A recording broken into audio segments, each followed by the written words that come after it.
hello, good morning, good afternoon, good evening, good night. Whatever time you're listening to this, we are thankful you're listening, and welcome to the House Act podcast. I am your co-host and co-founder, Nikasi Freeman, joined by my other co-host and co-founder, Justin Hall. That's my name, and that's who I am. Yes, indeed. And we've got a special guest with us today. She is the director of production at New York Live Arts. She's also a dear friend of ours. She is lovely. She is witty. She is smart. She is all the things that a woman needs to be in this industry. The lovely Chanel Pinnock. Chanel, go ahead and greet the people. Wow, thank you for that introduction. So as Casey said, I'm Chanel Pinnock. I'm the director of production at New York Live Arts, and I'm based out in New York, if that was not clear. I've been living in New York for about, it'll be, 6 years in Oh my God.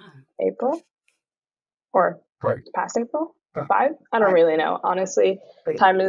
I was here during COVID, so I moved like 6 months before COVID. So my brain is like a blur of how much years I've actually lived here as an adult. I've been at New York Live Arts it'll be 4 years in August. And yeah. We are so lucky and appreciative that you're here with us today, Chanel.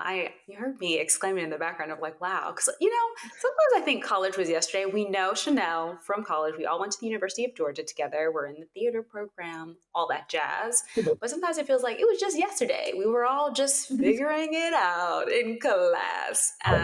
And now you're in New York doing great things. Great. We wanted to start off with asking you, how are you doing today? Like, how's your day? How you vibing?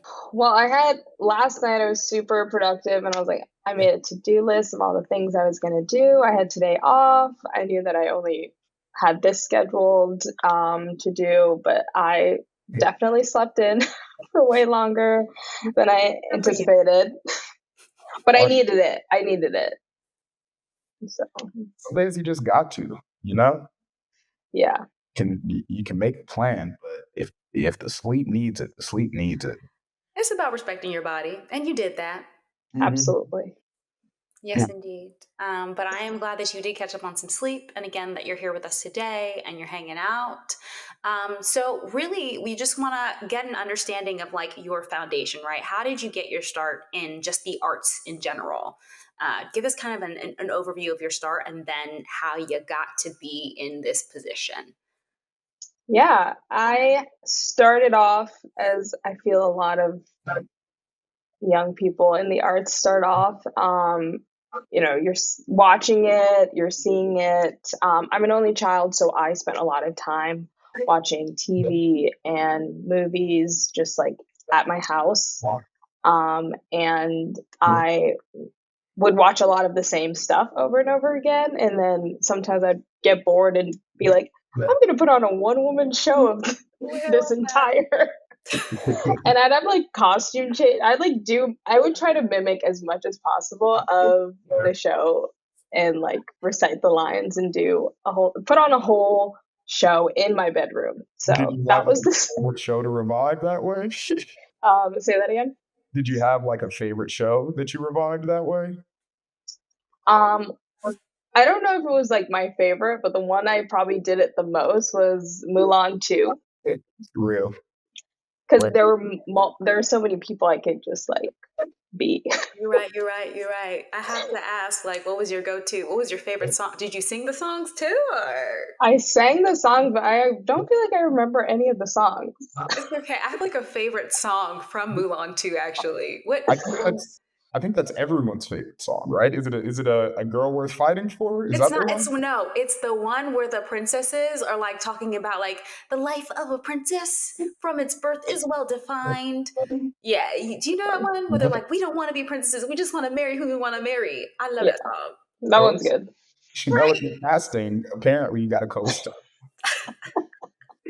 So let's go back. You do your shows, you do your revivals, watching a bunch of TV, then what? Yeah.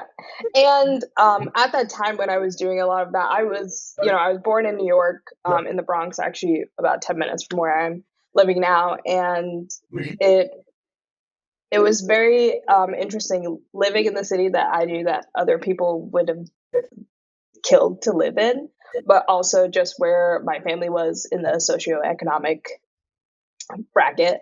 We didn't go, like, going to Manhattan was like a big deal. So I had actually never seen a Broadway show. I'd never like gotten to experience any of those things that I think a lot of people would expect someone who lived in New York to have experienced. And I had a desire to be in the arts even at a really young age. And it wasn't actually until I moved to Georgia where my family was had a little bit more wiggle room in allowing me to um, kind of explore those things. So I did all of the extracurriculars of like going to chorus, doing drama class, and I slowly started to realize that like I could do this as a career. And in middle school, I started taking it very seriously, and I would look for auditions. I would have my mom take me to auditions like once a week or as many as I could get to, with her work schedule and my school schedule, and then also auditioning for roles in the department. And eventually I discovered that there was more to the performing arts than just acting, and thank goodness I did, because it is very difficult to make a life as an actor. So I always, my heart goes out to any actors who are trying to pave their way. So I discovered working backstage and stage management first. I discovered that probably about my junior year of high school, and I then was going off to college and immediately like shifted my entire perspective and was like, I'm going to be a stage manager. I don't really know what that means, but that's what I'm going to do. I Googled it enough to be like, okay, that's kind of like, I think I can do that. It feels right to my spirit, so I just kind of went for it. And then after doing that for about 3 years in college at UGA, I started to really not like it as much, and I felt like it wasn't as aligned with what I wanted for my life as I was going into full adulthood of graduating college and like moving out on my own. It's a really intense schedule, and I feel like I wasn't going to have the life I wanted while doing it. So I started looking at other paths in the arts that I realistically could do with all of the work that I've just put into, getting a degree in it. So I made the switch to production management. There was a couple other things I did in between. I tried company management. That wasn't really that's not my wheelhouse. It's a lot of, dealing with artists and their needs. And as much as I love people and making sure they're taken care of, it's not necessarily what I want to do for my whole life. Real. So exactly. So I switched to production management and was applying all over the place. And at that time, after graduating, I'd gone home to Dallas, Georgia. And I was living at home, working at the Alliance as well. Is Dallas far from the Alliance? It is, right? It's an hour. Girl, It's a commute. You shoved that hour off a little easy. Yeah, I was like, hold on, that's a lot. I was like, Dallas to the Alliance. That's okay. Dedication. That's what it is. It was about an hour commute. but that's all I did. Like, I went to my internship. I had a part-time job being a hostess at a Mexican restaurant in Atlanta. So I was in Atlanta more than I was at my house. Rude. Um, but long story short is I was applying all over the place, just trying to figure out what I was going to do, because college doesn't really prep you for the post college job market and all of that goes into that, and how to really like have a sustainable career in the arts. And thankfully, after applying and interviewing at many, many places, I got a job being an assistant, office assistant. Wow, what was my title? Hold on. Production office assistant at Manhattan Theater Club. Yeah. And that kind of was the rest of my New York trajectory. That's amazing. Yeah, yes, indeed. That's Come on, That's a good story. it is a good story. I left a couple details out, but that's okay. I mean, you share what you want to share, and we're going to be appreciative either way. You know. Cool. That's fantastic. And I think that like you said, it's a similar path for a lot of people who also kind of work behind the scenes of like, yeah, like it was fun, and then there's this whole conversation of like, yes, it is difficult to be an actor. Are you willing to do all these things in order to be an actor, or would it be not that it's not challenging to work behind the scenes too, but like what's best for you at the end of the day and what aligns with what you want in your life. And that's okay. Like, that's great. At the end of the day, do what's good for you. And Speaking of Justin, you got something to say? Go ahead. Of all the things to fall into, stage management is a big one. I mean, it's just I don't know. I find good stage managers, and for folks listening, when it at UGA, like Chanel was like the stage manager. Productions were just figured out. I find stage management a superpower. Just because like either when I'm like from sitting in like an actor seat or a director seat, the stage managers got it figured out the most. They have to. They run the And show, I get what you were saying about that time thing, because I've seen like if anyone's there, a stage manager is there too. It's always these people are in the room plus the stage manager, obviously. So for that to be the skill that you just picked up, impressive, impressive stuff. Thank you. Yeah, so tell us about what being the director of production entails. For those of us who might not know anything about anything about how to put on a production, what is your key responsibilities? Yeah, so I would say that my key responsibilities, at least at the company that I work for, is I'm creating the production schedule. I'm working with the rest of my production team. It's a team of 4. Well, technically 5, but 4 that I work with regularly. So we have a lighting manager, an audio and video manager, and a production manager.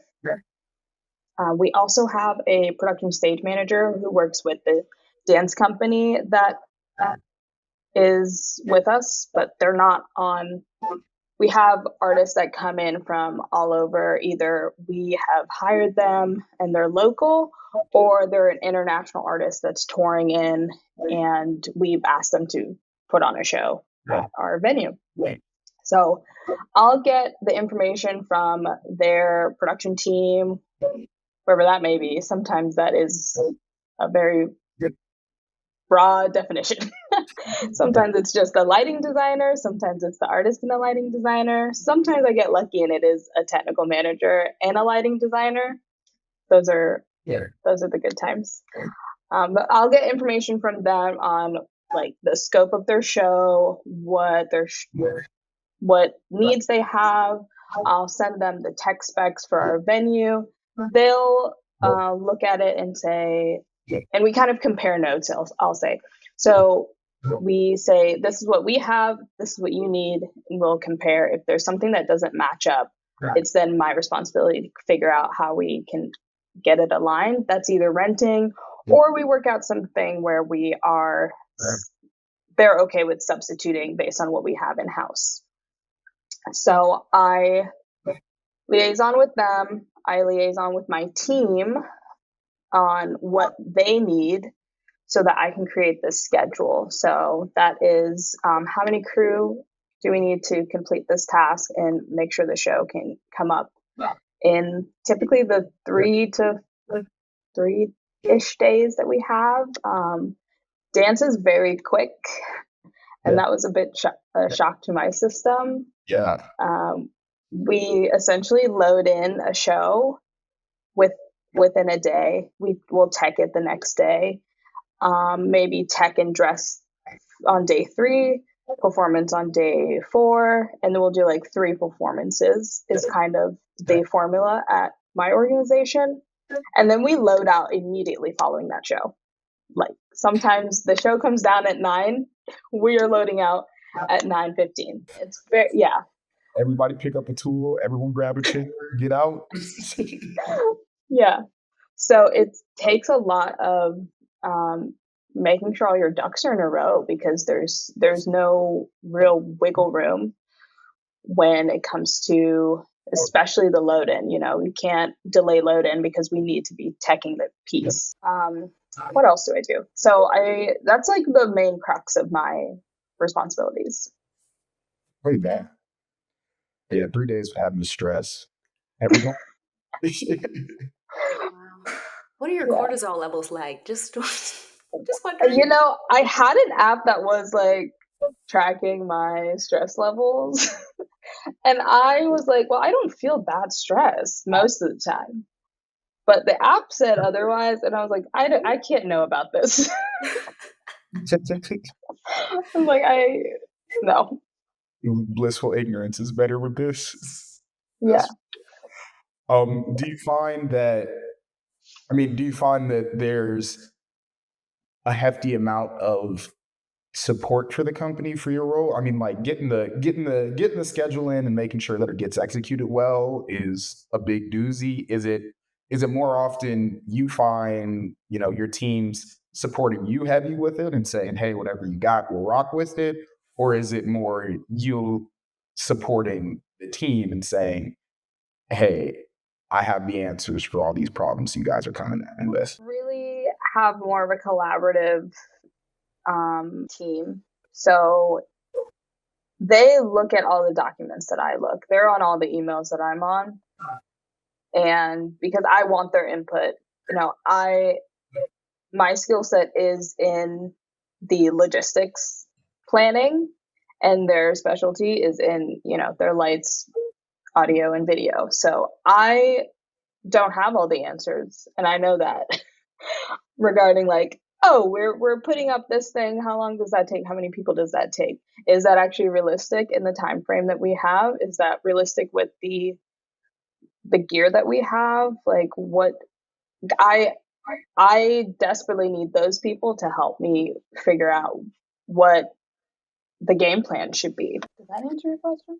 That does. No, That yeah. does. And that's a skill in itself, right? Being able to know what you don't know, and then, go Conveying ahead that. and asking, because there's a lot of different situations where folks will just make some haphazard plans without, any insight into actually how it needs to be executed. And then it ends up falling apart just because of that. Yeah. It's good to have a team.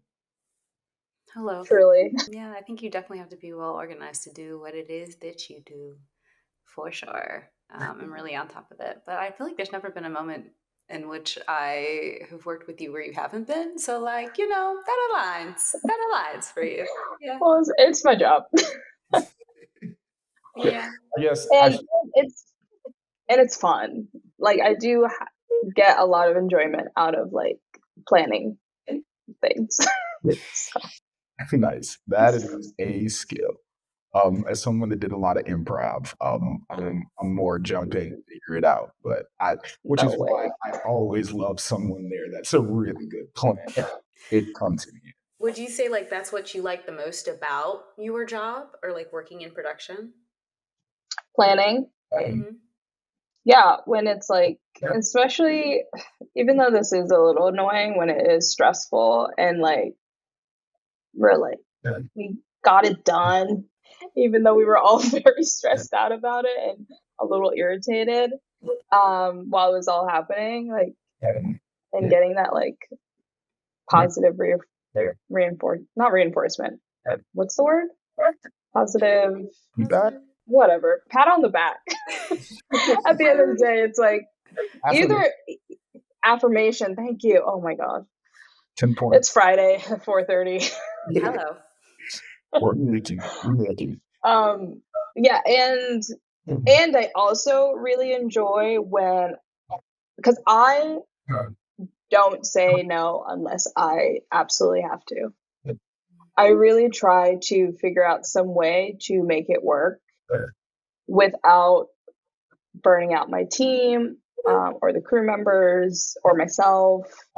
But I, at least at the organization that I'm at, I feel that it is respected throughout the organization. When I go to a producer and I say, I would love to make this happen, but these are the things that would have to happen, and that's just not feasible.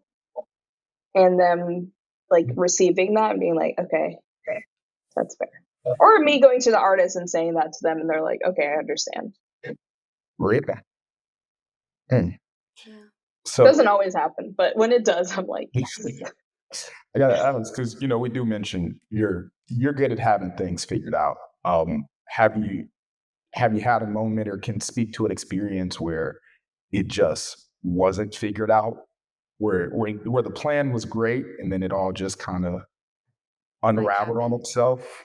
Yeah, I mean, that also happens too. I mean, you can make as many plans as you want, but if things come up throughout the process that you didn't expect, like a piece of equipment breaking that you're like, we have no idea how this happened.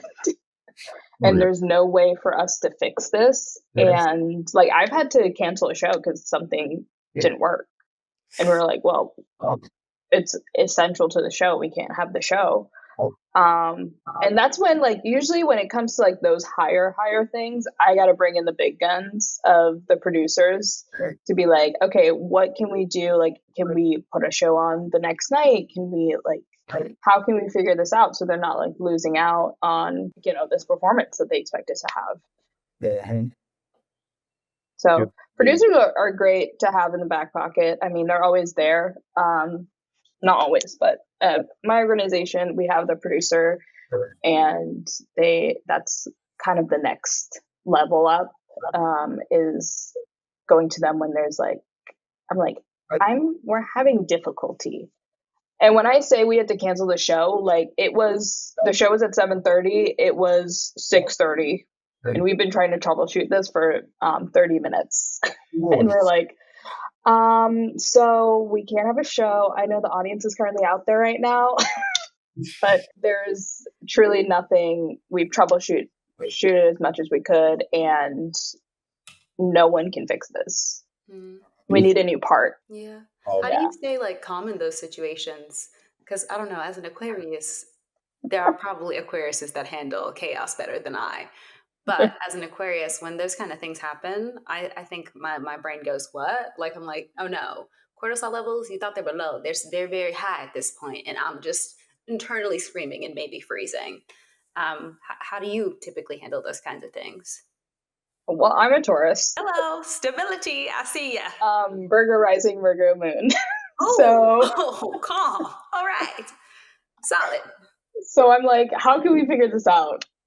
There's no way that there's nothing we can do. I'm like, what can we try? Who can we call?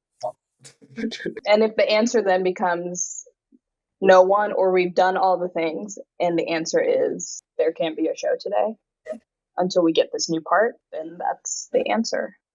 It is what it is. Yeah. I also think it helps that the people I work with are also pretty calm in that situation. Because like there could be a world where I go and tell that to a producer and they're like screaming and yelling at me, and I'm like, okay, well, Okay. do you want to try fixing it? Like, I don't know what you want me to say. So I think that is another thing that it comes with. Staying calm is a bit of a product of your environment that you're in That's very and true. the people that you're with. Yeah. Coming from working in live TV the past few years, it's definitely that. You're brave. And that's one of the reasons they like me is because I'm not raising my blood pressure about any of this. Yes, we have exactly 12 seconds to fix whatever this issue is, and everything's gone dark. But we're either going to figure it out or shoot over to the good time reruns. Oh my gosh. Oh man. So So true. I guess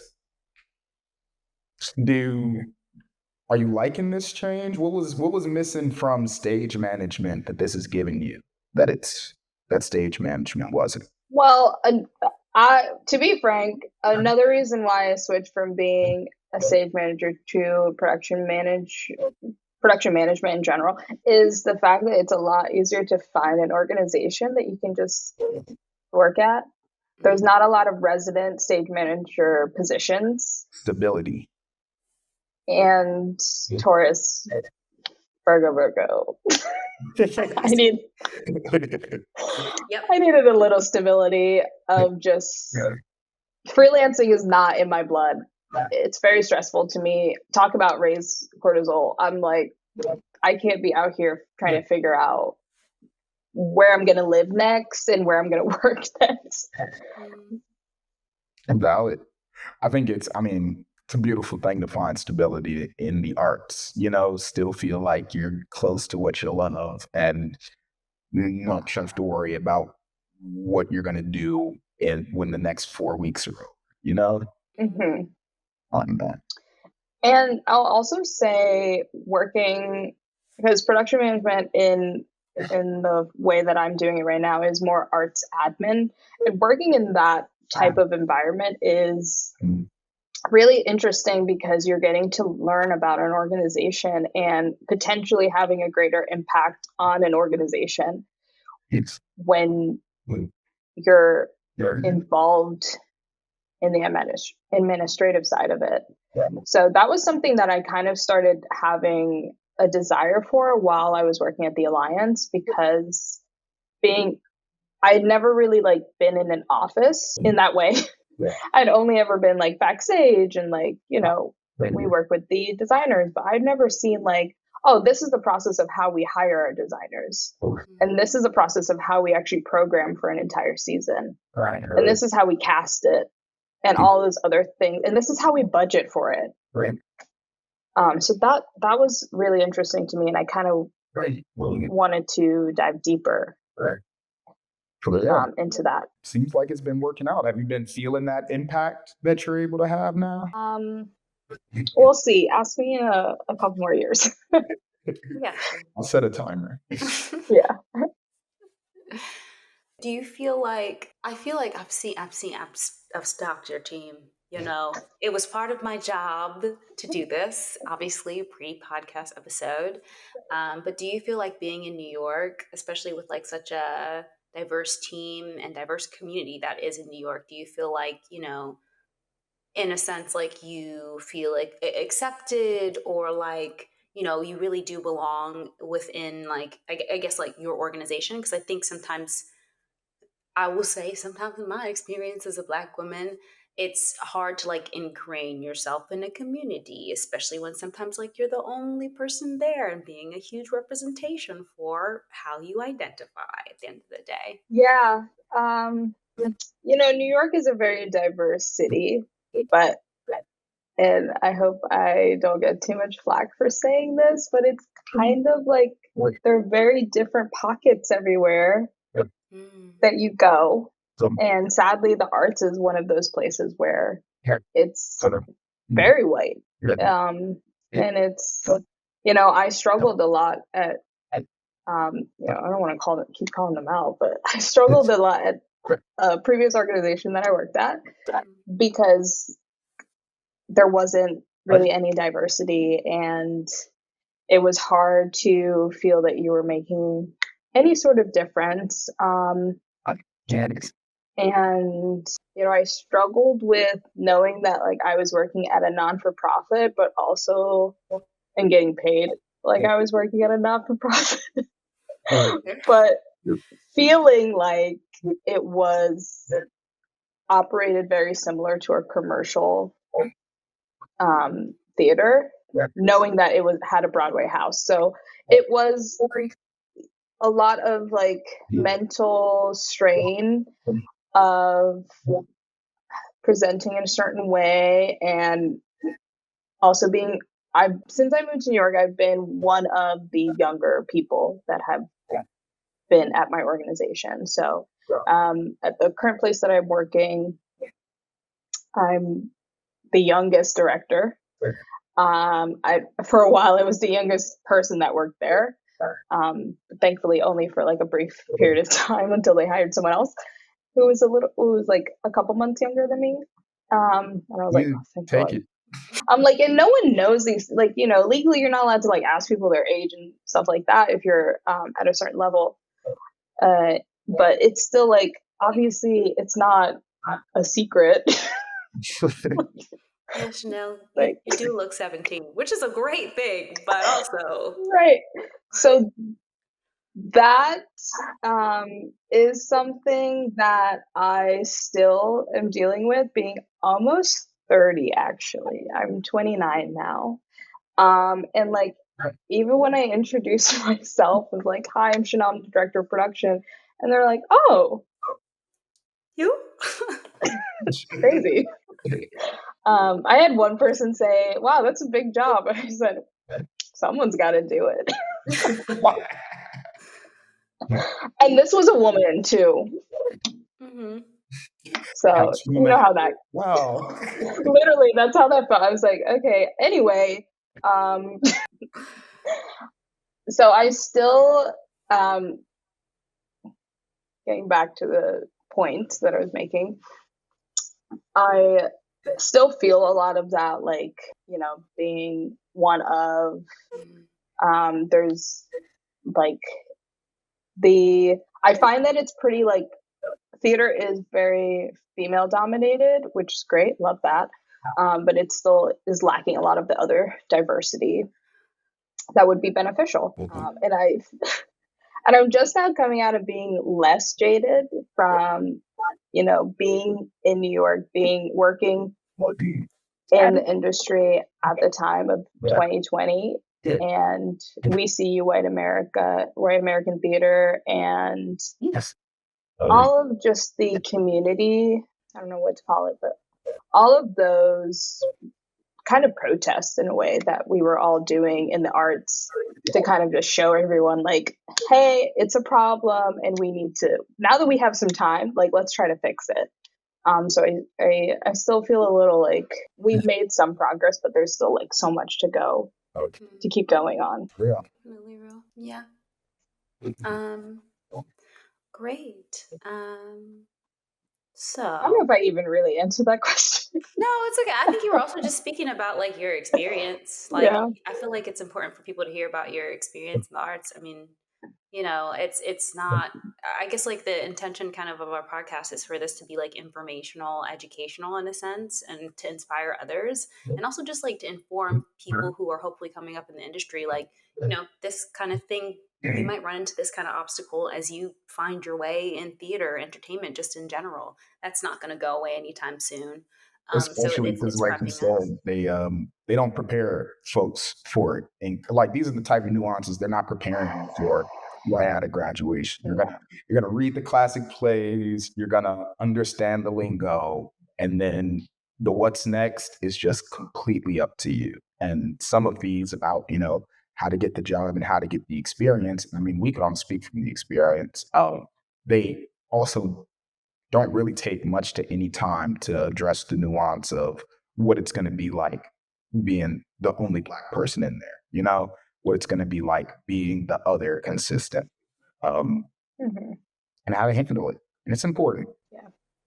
Yeah. And I also will say that I think there are while theaters are wanting to do it, I think it's partly because of optics and then also because they want to diversify.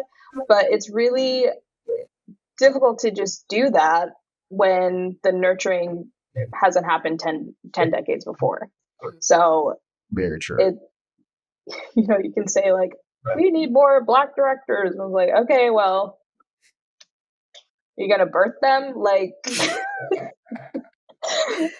we need to go back like 10 decades, not 10, but a decade, and, nurture those directors. Academics is weird right now too because of COVID times. Yeah. No, that was tough. Because you jumped in the scene what, immediately before COVID, during? Yeah, I moved in April 2019. Oh yeah. COVID was Broadway shut down March 13, 2020. Yeah, so you started running and then everything took a stop. How was that? Yeah, it was a shock to my system. I'll be so honest. I went through a big crisis mentally. I, immediately we were all working from home. I was thankful to still have a job, but we were all, doing our Zoom calls. I'm in my one room apartment that I share with 4 other people. And I'm like trying to figure out how to like do meetings, and it was, and like all the uncertainty that was happening of everyone being like, yeah, we'll be back in 2 weeks. And then when we realized we weren't coming back in 2 weeks and we actually weren't going to have a season. And then I was like, am I going to have a job? Is this place going to still be here? Like I spiral. Which I did what I feel like a lot of Black women then do is they go get a degree. Hello. It never fails. It never fails. Yeah, I didn't know what else to do. No, because that's real. I also will be like to my therapist, I'll be like, hey, like I should go to grad school. And she's like, what was the reason? Why do you want to do that? Why do you keep bringing up grad school? No, back to school. So then I went and got my master's in business, which the classes were very beneficial, but I really just I was like floundering. I was just like, I feel like I need to grab onto something else. I don't know what else I'm going to do with my life.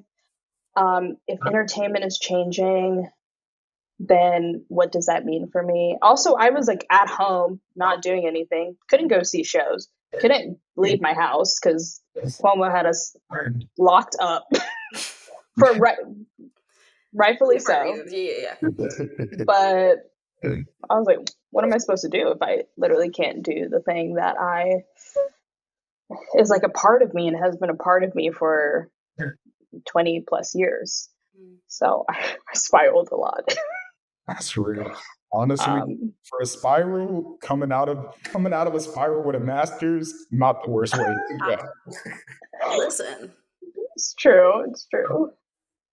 Has I don't know, did that on your way out, did it give you any extra clout? Have you noticed like a little more dip on your chip because you're walking into these rooms with that master's on top of your experience, or what? No one cares about that.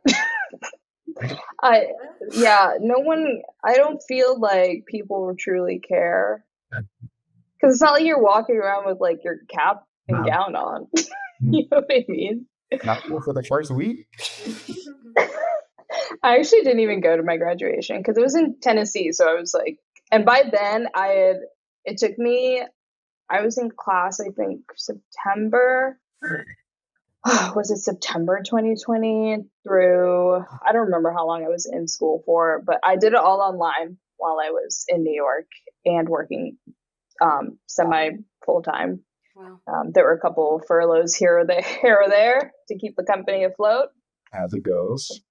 As it goes. So by the time I graduated, I had already like Right. changed jobs. I was working at New York Live Arts, and I was like, at that point, I was like, okay, the world is, we're coming out, the light is shining. I didn't feel like I actually needed this anymore.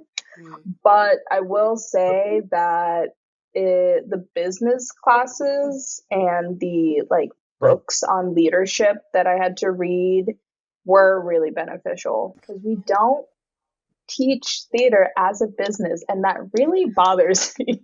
And everywhere you go, once you get out into the world and you're done being a student, but you love the art, everyone else is treating it like a business. Yeah. Yeah, because it is. And, and those lines, like you have to understand, especially jumping between nonprofit and for-profit work and whatnot. You're just marketing yourself, right? Yeah. Yeah, and just yeah, self-producing. Right? Like I feel every actor should know what it takes to put on a production so they know how to do it on their own because it's not super easy to just get either cast in a show or to have someone be like, hey, we want to pay you to put on a show here. So, you gotta, we do a lot of rentals at New York Live Arts as well. So like that, I'm seeing a lot of that. And our executive director is very passionate about the fact that a lot of artists are going to be self-producing because that's easy, not easy for them, but it's what is necessary in order to continue creating the art. I Yeah. agree with that. I especially, I think also an emphasis for just like artists of color, just in general, because like, we're not always creating the work that we like want to see or in the work, we're not in the work that we want to see, right? So ultimately, like we do have to figure out if we want to see more diversity in our shows, we got to be able to be like, well, I'm just gonna make it at this point. I'm just gonna make the table. I'm not going to the table that's already created. I'm just gonna make the table. Yeah, build your own table. Yeah. And I feel like that's a revelation that's come across for most of the other arts industries, right? Like music, the SoundCloud era, as funny as we call it, but it became a big push into Black independent artists, like Real. starting to, create their own local followings and then now pushing forward to short form creation with TikTok and YouTube and even film. I mean, as much as we like to joke about these Tubi movies, they they're doing it. They're doing it in Atlanta. And some of them are good. Don't Some of them are even. good. They're Some of them are good. good, but all of them exist, and someone's getting paid for them. They decided to grab a couple cameras, get up. No one else is making this script. We're Wayne style. Let's do it. And I feel like theater was just a little bit slower. Like we still have a lot of the smaller shows, I guess. Like we'll rent out a room in the rec center and do something, a nice little church play a time or two.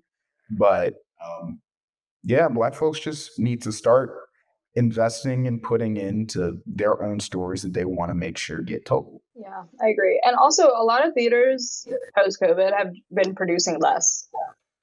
So that's another thing. It's like less things are going around, so you gotta be able to create your own.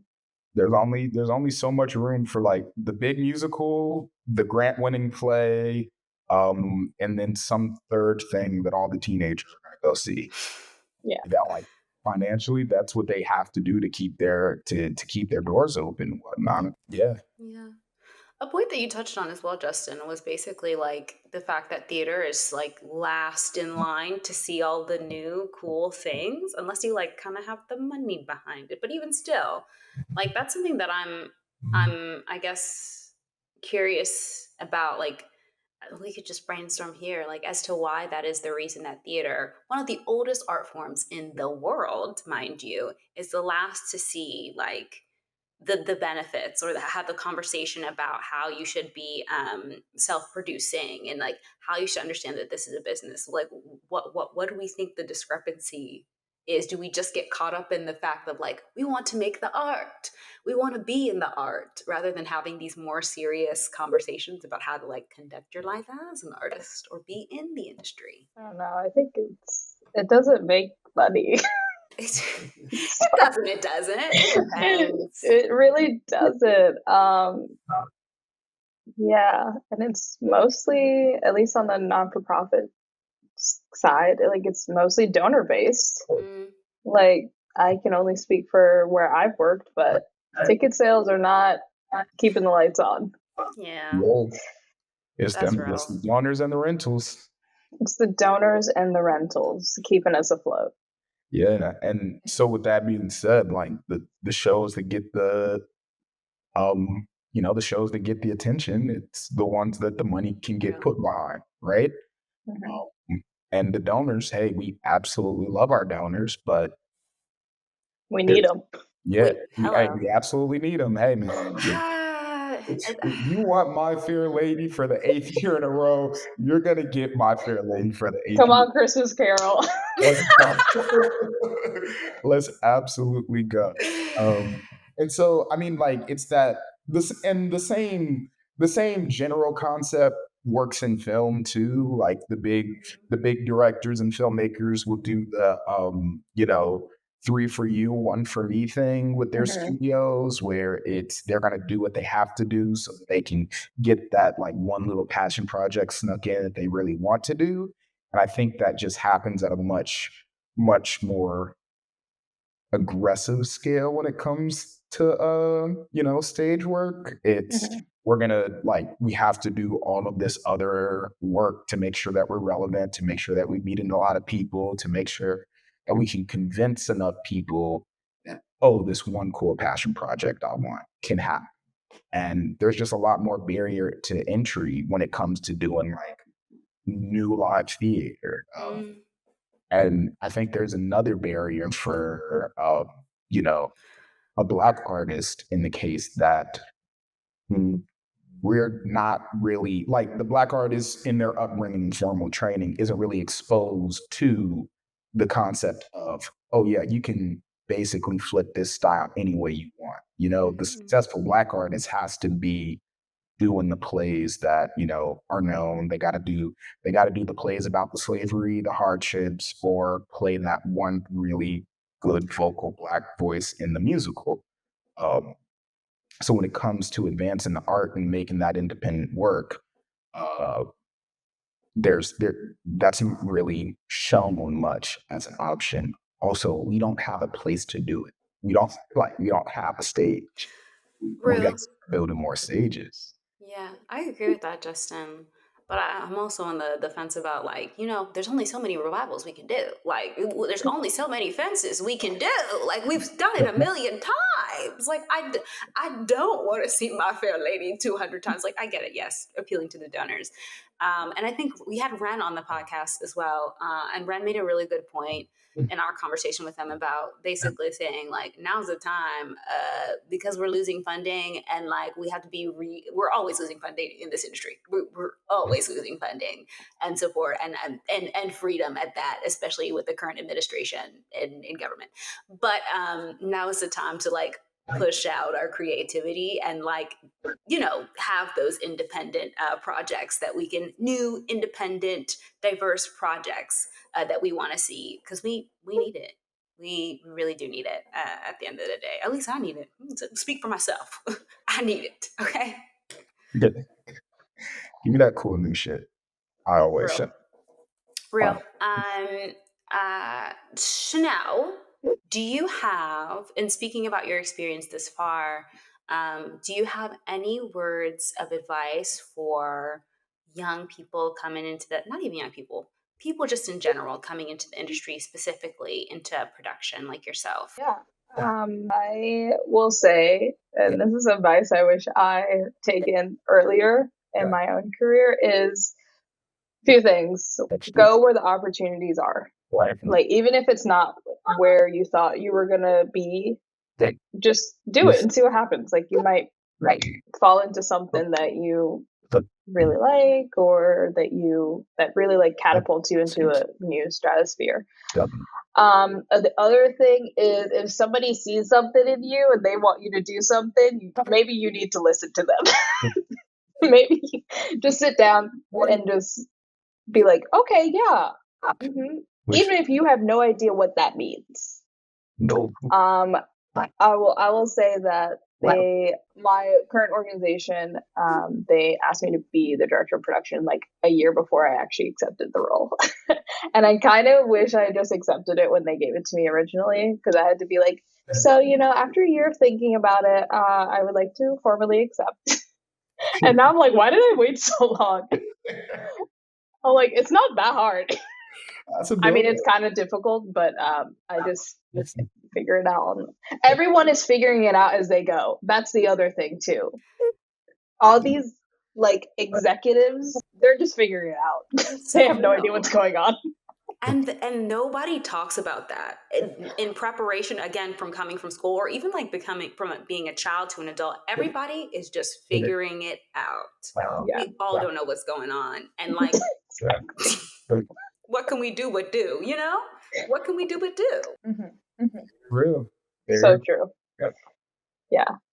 And intern like at an organization, like try to get into the administrative offices, try to like go to those, see if you can like go to those meetings, because it's really interesting like how much brainstorming happens, also how long it takes for something to happen. Oh my god, I'm like, we've been talking about this for a year, when is it going to happen? But it's interesting to see, because I think a lot of when you're not in the room and things are happening, you just assume that like, oh, no one's thinking about the like a different way of doing it, or no one's trying to change things up. But like there sometimes there could be, but when you have board of directors that you have to like pass everything up, everything has to get approved through board of directors, or you're just trying to logistically figure out what that would look like and how it would make the company a more sustainable company. It's interesting too to sit in those meetings and be like, okay, so we all collectively don't have any clue on what to do. Got it. It's comforting, actually. It's like, okay, I don't know what I'm stressed about. Like, but yeah, no one has the answers yet. Yes. Okay. That's okay. I get it. Yeah. When in doubt, raise your hand and just ask. I'd say. I fell into like my current position a very similar way. Like I was an associate doing something in TV, and then a new channel was starting. A guy came down to my little desk in the newsroom that I hung out at, and it's like, "Hey, do you want to build your entire department over here?" I'm 25. I'm in sweats and slippers at the moment. I'm like, he told me to say, I said, yeah. I said, well, yeah. Why not? Yeah.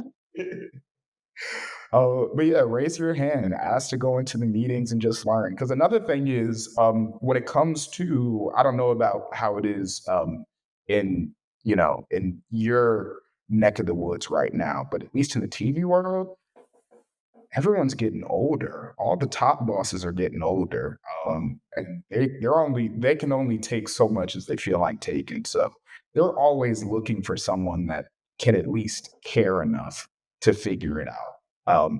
Has to jump into the meeting just to listen on. Ask the crazy question of why does this work, and then run the place in a couple of years. Boom. Right? Wow.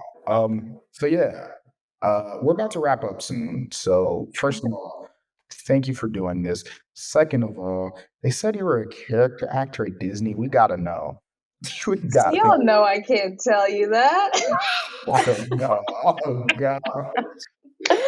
But what I will say though, working at I worked at the Walt Disney theme park in Orlando, and it was a really good experience in like brand management, because the onboarding that they do to make sure that every single person is doing the exact same thing that they have all approved is the way they want to showcase their organization is very impressive. Real. It's very impressive.